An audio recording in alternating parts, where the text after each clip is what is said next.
আমার ছেলে পুলিশ। পাড়ায় সে পুলিশ বলেই পরিচিত ছিল। 5 বার বিয়ে।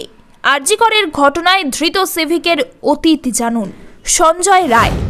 আরজি কর হাসপাতালের সেমিনার হলে এক তরুণী মহিলা চিকিৎসককে খুন করার ঘটনায় গ্রেফতার করা হয়েছে তাকে।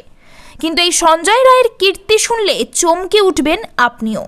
তবে তার মায়ের দাবি, আমার ছেলে কলকাতা পুলিশে রয়েছে।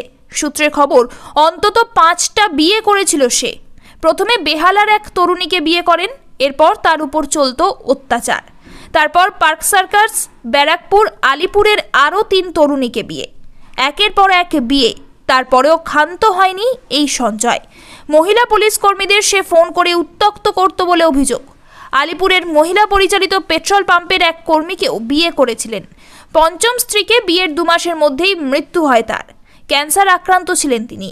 বিয়ের 2 মাসের মধ্যে গত ফেব্রুয়ারিতে মৃত্যু হয় তার। সঞ্জয় সিভিক ভলেন্টিয়ার, কিন্তু ভবানীপুরের পাড়াতে সে পুলিশ বলেই পরিচিত ছিল।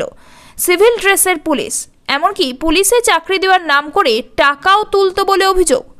উচ্চ মাধ্যমিক পর্যন্ত পড়াশোনা। স্কুলে পড়ার সময় সে এনসিসি করত। পরে আর কলেজে ভর্তি হয়নি, তবে রাজনীতির অলিন্দে চলাফেরা করেছে।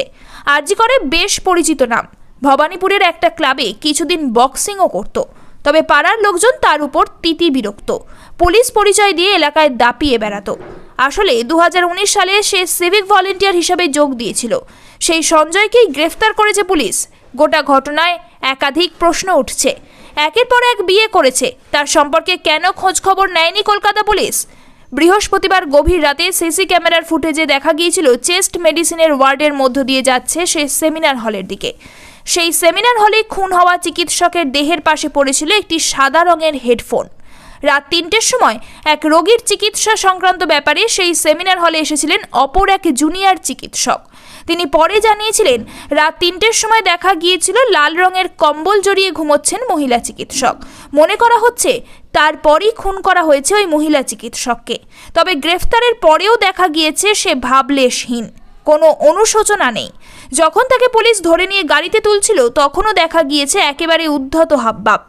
সরকারি হাসপাতালে তুমুল অত্যাচার করে এক মহিলা চিকিৎসককে খুন করার অভিযোগ তার